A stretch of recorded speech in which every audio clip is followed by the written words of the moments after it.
ओम श्री गुरुवे नमः। ओम शांति शांति शांति। प्रणाम भगवान। भगवान योग वासिष्ठ महारामायण से निर्वाण प्रकरण उत्तरार्ध और सर्ग नंबर 199 लेते हैं भगवान, जिसमें शीर्षक है कर्मों के त्याग और ग्रहण से कोई प्रयोजन न रखते हुए भी जीवन मुक्त पुरुष को स्वभावतः सत्कर्मों में ही प्रवृत्ति का प्रतिपादन। श्री रामचंद्र जी ने पूछा, मुने, जीवन मुक्त पुरुष सदा एकमात्र ज्ञान में ही स्थित रहते और आत्मा में ही रमते हैं। ऐसी दशा में वे कर्मों का परित्याग क्यों नहीं कर देते हैं? क्योंकि उन्हें कर्म से कोई प्रयोजन नहीं है। श्री वशिष्ठ जी ने कहा, रघुनंदन, जिसकी हे दृष्टि और उपादेय दृष्टि अर्थात अमुख कर्म त्याज्य है और अमुख ग्राह्य है, ये दोनों दृष्टियाँ क्षीण हो गई है, उसे कर्म का त्याग करने से क्या प्रयोजन है अथवा कर्म का आश्रय लेने की भी क्या आवश्यकता है? ज्ञानी के लिए इस जगत में कोई भी ऐसी वस्तु नहीं है जो उद्वेग कारक होने के कारण त्याज्य हो, अथवा ऐसा कर्म भी नहीं है जो तत्वज्ञ के लिए अवश्य करने योग्य होने से उपादेय हो।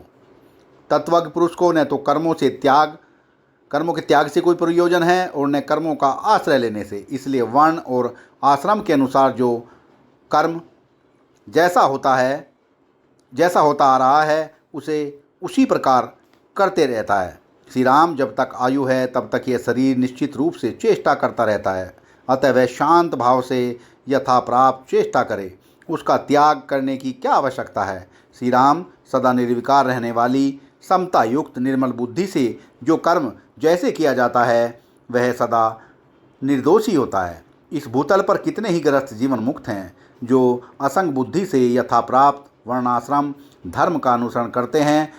उनके सिवा दूसरे राजा जनक जैसे तत्वज्ञ राजऋषि तथा अन्य वीतराग पुरुष भी हैं जो अनासक्त चित्त एवं चिंता रहित होकर तुम्हारे सदृश राज्य करते हैं। कुछ लोग वर्ण और आश्रम के अनुसार प्राप्त वेदोक्त व्यवहार का अनुसरण करते हुए सदा अग्निहोत्र में लगे रहते हैं और पंच महायज्ञों से अवशिष्ट अमृत में अन्न का भोजन करते हैं। चारों वर्णों में से कुछ लोग सदा ध्यान और देव पूजन आदि स्वकर्म का अनुष्ठान करते हुए नाना प्रकार की चेष्टाओं एवं प्रयत्नों में लगे रहते हैं। कुछ महान आशय वाले महापुरुष अपने अंतःकरण में संपूर्ण फलों की आसक्ति का त्याग कर सब प्रकार के नित्य नैमित्तिक कर्म का करते हुए तत्व ज्ञानी होकर भी अज्ञानी की भांति स्थित रहते हैं। कुछ लोग उन सूनी वनस्थलियों में ध्यान लगाते हैं जहाँ सपने में भी मनुष्यों के दर्शन नहीं होते और भोले भाले मृग छोने भरे रहते हैं। कुछ लोग उन पुण्य तीर्थों आश्रमों या देवालयों में रहते हैं जो पुण्य की वृद्धि करने वाले हैं, जहाँ सदा पुण्यात्मा पुरुष निवास करते हैं तथा जहाँ का सदाचार मन और इंद्रियों के निग्रह से सुशोभित होता है।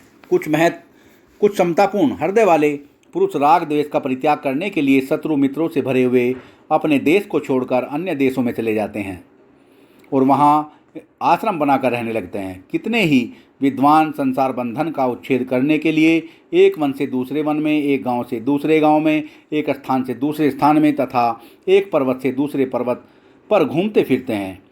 महापुरी वाराणसी में, परम पावन तीर्थराज प्रयाग में, श्री पर्वत पर, सिद्धपुर में, बद्रिका आश्रम में, परम पुण्य में, सालग्राम तीर्थ में, कलापग्राम की गुफा में, पुण्यमयी मथुरापुरी में, कालांजर पर्वत पर, महेंद्र वन की झाड़ियों में, गंधमादन पर्वत के शिखरों पर, दुर्धर पर्वत की चोटियों पर, सहस्गिरी के भूभागों में, विंध्यागिरी के कछारों में, मलय पर्वत के मध्य भाग में, कैलाश के वन समूह में तथा ऋग्वान पर्वत की गुफाओं में, इन सब में, अन्य पर्वतों पर एवं अन्य वनों एवं आश्रमों में अनेक बहुदर्शी तपस्वी रहते हैं। इनमें से कुछ लोगों के विधिपूर्वक संन्यास लेकर अपने पूर्व आश्रम के कर्मों का त्याग कर दिया है।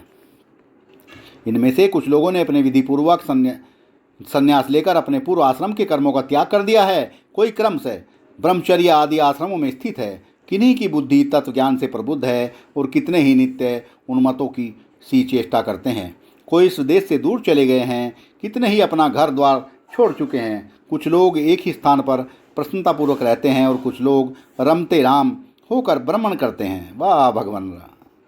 कुछ लोग रमते राम होकर भ्रमण करते हैं। महामते, आकाश और पाताल में निवास करने वाले इन देवता, दैत्य आदि महापुरुषों में से किन्हीं की बुद्धि प्रबुद्ध होती है। वे लोग रहस्य के ज्ञाता, सम्यक ज्ञान से निर्मल तथा निर्गुण सगुण तत्व का साक्षात्कार किए हुए होते हैं। कुछ लोगों की बुद्धि सर्वथा प्रबुद्ध नहीं होती, इसलिए उनका चित्त संशय के झूले में झूलता रहता है। वे पापाचार से निर्वृत्त होकर सत्पुरुषों का अनुसरण करते हैं। कुछ लोगों की बुद्धि आदि प्रबुद्ध होती है। वे ज्ञान के अभिमान में आकर शास्त्रों, कर्म और आचार को त्याग कर देते हैं और लोक परलोक दोनों से भ्रष्ट हो जाते हैं। श्री राम, इस प्रकार इस जन समुदाय में जन्म मरण रूप संसार से छुटकारा पाने की इच्छा वाले बहुत से लोग नाना प्रकार से व्यवहार करते हुए स्थित हैं। उनकी दृष्टियाँ बहुविध प्रारब्ध भोग के अनुकूल होती हैं। संसार सागर से पार होने में न तो वनवास कारण है, न अपने देश में ही रहना कारण है, और न कष्ट साध्य तपस्या ही कारण है। कर्म का परित्याग करना अथवा कर्म का आश्रय लेना भी संसार की निवृत्ति में कारण नहीं है। सत्कर्मों के आचरणों से जो ख्याति, लाभ और ऐश्वर्य आदि विचित्र फल समूह प्राप्त होते हैं, वे भी संसार बंधन से छुटकारा दिलाने के कारण नहीं है। संसार सागर से उद्धार पाने के लिए तो एकमात्र अपने वास्तविक स्वरूप में स्थित ही कारण है। एकमात्र अपने वास्तविक स्वरूप में स्थिति ही कारण है। जिसका मन कभी भी आसक्त नहीं होता वह भवसागर से पार हो जाता है। जिसका मन आसक्ति से रहित है वह मुनि नित्य शुभ कर्मों का अनुष्ठान और अशुभ कर्मों का त्याग करता हुआ फिर संसार बंधन में नहीं बन आता। जिसकी बुद्धि खोटी विषयों में आसक्ति है, जिसने अपने मन को विषयों में खुला छोड़ रखा है, वह सट संसार समुद्र में डूबता ही है। वाह भगवान वाह। वह सट संसार समुद्र में डूबता ही है। जिसकी बुद्धि ने विषयों में रस अनुभव किया है, उसकी वह बुद्धि दुख पर दुख देने वाली है। शहद के घड़े में घुसी हुई मक्खी की तरह उसे न तो वहाँ से हटाया जा सकता और न मारा ही जा सकता।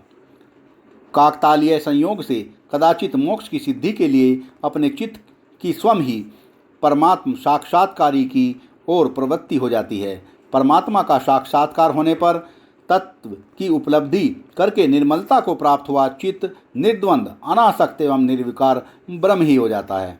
महात्मन रघुनंदन, तुम स्वभाव से ही परमार्थ स्वरूप और राग दोष से रहित हो। तुम्हारी बुद्धि सम है, तुम्हारा स्वरूप अनुभव नित्य उदित है। तुम महात्मा हो, अतः शोक और शंका से रहित एकाकी रहो।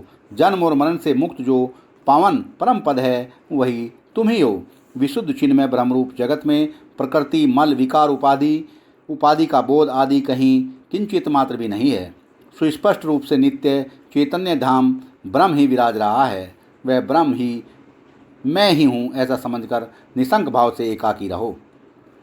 श्री वाल्मीकि जी कहते हैं, भरद्वाज, जब मुनीश्वर वशिष्ठ जी ऐसा उपदेश दे चुके थे तब उन्हें उस सभा के सभी सदस्य समस्त ऐसनाओं से रहित और ध्यान में एकाग्र हो अपनी निर्मल बुद्धि के द्वारा ब्रह्म पद को प्राप्त हो गए। साथ ही वे मुनि भी मौन हो ब्रह्मानंद के सहज अप्रोक्ष अनुभूति में प्रवृत्त हो गए। ठीक उसी तरह जैसे कमलों की राशि में गुनगुनाता हुआ भ्रमर चुप होकर मकरंद का पान करने लगा हो। सत्संग को विराम देते हैं भगवान। प्रणाम भगवान।